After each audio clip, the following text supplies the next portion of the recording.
Hi everyone. I don't film vlogs very often, and I'm sure you've noticed. I'm not good at it, but I feel like I owe you an explanation as to why I'm not making any ChatGPT tutorials.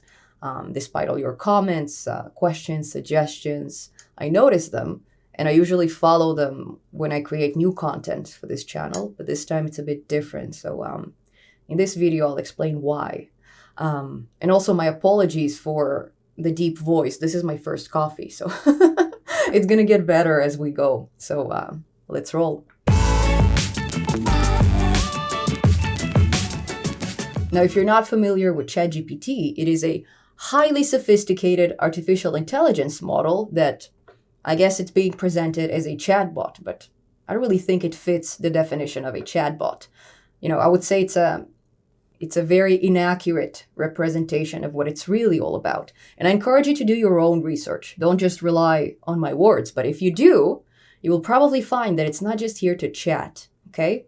We can use it to make websites. We can make software components or software in general. We can write scholarly articles with it, as in sophisticated university level papers, something with very technical and very high language. We can write music with it and ultimately other AI models. So is that really a chatbot? I don't think so. I could be wrong. Let me know what you think. But when I imagine a chatbot, I imagine something with a very narrow area of expertise, as in it is designed to do a very specific job, which is chatting. You only have one job, okay? If you ask it to go beyond the scope of this one job, it is now going to be very, very confused. We call it narrow AI. So if I would ask a chatbot to make me a random recipe picker or design me this sophisticated neural network to distinguish between images of cats and dogs, I would expect it to freak out. I would expect it to develop a conversation with me about those tasks, but I wouldn't expect it to have the capabilities of performing them, let alone well, right? That's one problem, but it's not the main problem, okay? If it was my issue, that's pretty easy to solve. Just, call it by the name and I'm a happy camper. But my problem is way, way more problematic, I guess. The general idea behind this model is, look how much time it can save us. Look how it will improve our lives if we only give it a chance, right?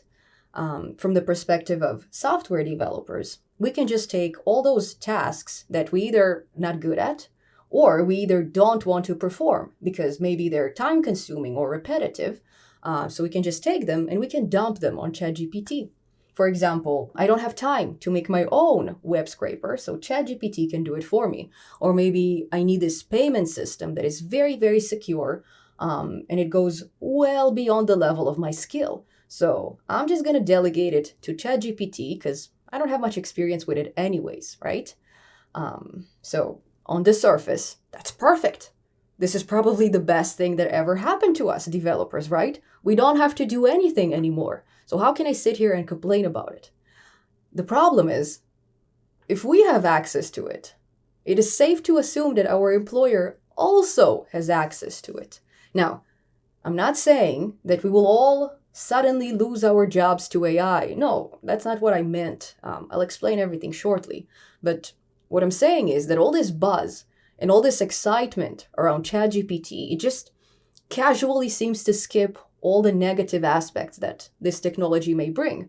If not now, then sometimes in the future. And I think we should at least talk about it, right? So please hear me out. So the main task of any employer or business owner is to balance between the income and expenses. If the income is higher than the expenses, then the company is profitable. If it's the other way around, then the company operates at a loss.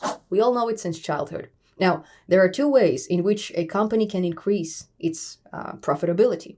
You can either increase the income, so this means generating more sales or maybe boosting the price of your products, or you can just decrease the expenses. So instead of buying this fancy, organic, fair trade coffee to your employees, you just buy them something cheap. You saved yourself some money in the end of the month. Mission accomplished. Now, the problem with developers is we are a huge expense. not only we make some very high salaries, but we have incredible conditions in the workplace. And arguably, that's why many of us have gathered here learning Python. If we were not compensated that well, we could have been artists or musicians or chefs or whatever. Now, the reason why we are compensated so well is because we have this unique set of skills, this special set of skills that is being obtained either through years of experience or years of school, as in universities and colleges, and lots of money is being dedicated to the cause. So imagine it as if our employer has this very, very big problem, probably many, many, many big problems, and only our kind can solve them. That's why we are so valuable, and that's why we are worth every penny. Now, once AI models, such as ChatGPT, are capable of solving the exact same problems, probably in a fraction of the time, and most definitely in a fraction of the cost, because I don't know if I've mentioned, but ChatGPT is free, we need to ask ourselves, do we still have the same value, at least in the eyes of our employer? When we look at this equation of income versus expenses, is it still in our favor? Or are we now competing with this entity that doesn't eat, doesn't sleep, doesn't rest, never gets moody, so it's always productive, it never gets sick, it never takes a vacation, it never takes a better job offer, it never gets pregnant, it never retires, and so on and so on? Do we still have the upper hand? I think it's a bit naive to assume that our employer doesn't take it into consideration. If not now, then sometimes in the future. And it's the easiest thing in the world to say, well, it's not a problem now, so why should I worry about it? Let's just wait and see. And from my perspective, I don't think we should wait until something becomes a problem. We already know it has the potential to become a real disaster, not just a problem. So why don't we address it now when it's fresh, right? Before some irreversible changes happen in our industry or in other industries too, because it's not just, developers who may be affected by it. How about journalists or customer service? That's just from the top of my head. And it's hard to tell what the future will bring. We are just speculating, right? These are just theories, and I hope I'm wrong. But if we look at things that already happened in the past, this machine versus human type of a battle, when I see all my colleagues getting all jolly and excited to the point of almost worshiping this ChatGPT, I'm concerned. I think of cashiers. Cashiers, I bet you they were also excited when they've seen their first self-checkout register. Look, the customers will now do my job for me voluntarily. And I'm just going to sit here, I'm going to sip my coffee and slack off, right? Well, that didn't work as expected. If you now visit your favorite supermarkets, you will find that it's not just a single self-checkout machine. It's an entire section of machines.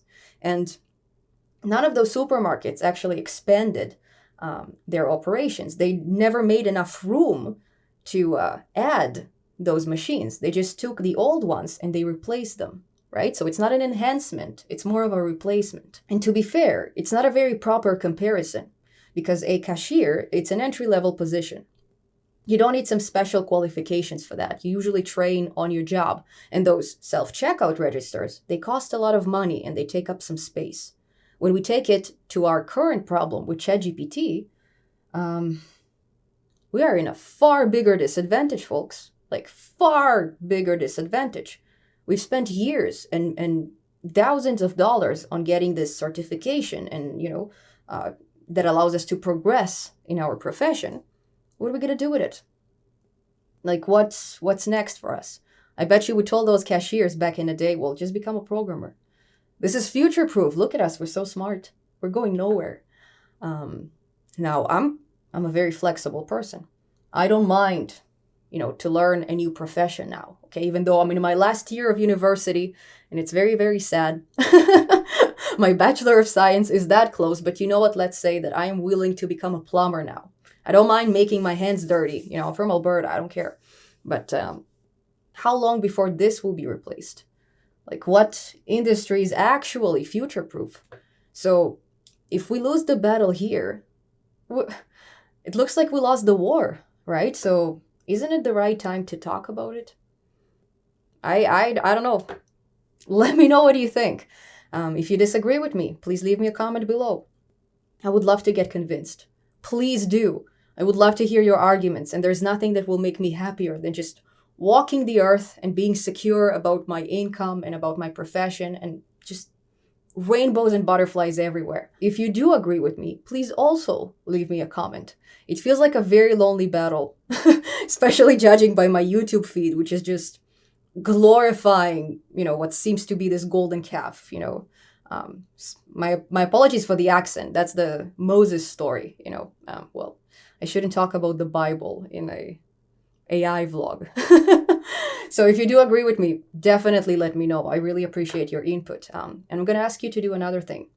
Please pass this conversation forward. Not specifically in terms of sharing my video. You can do that if you want. But more in the realm of please share your testimony. It doesn't have to be in a video form. This could be in a social media post, in an article, in a conversation with your friends and family around the table. Any way that we can delegate this information and we can start actually addressing the problem, I would really, really appreciate it. Also, what do you think about this OpenAI research, this organization behind ChatGPT? Do you find them reliable? Do you find that they have good intentions, and why? I personally assume that they're open source. The name kind of suggests it. You see something that is open, you assume it's transparent, it's open source, but it is not. I was surprised. ChatGPT is based on open source technology, but it is not open source. They're actually planning to charge you for it sometimes in the future. Right now it's free, but it might change. So I don't know. Why do we trust these guys? Is it crazy to assume that maybe they're doing some shenanigans behind the scenes? I don't know. Let me know. Now, usually, I say that if you'd like to see more videos of this kind, please subscribe, but I don't film videos of this kind. I film Python tutorials or general computer science concepts or AI tutorials, ironically. So if you find those topics interesting, then subscribe to my channel and turn on the notification bell. I'll see you very soon in a proper, very positive tutorial. In the meanwhile, bye-bye.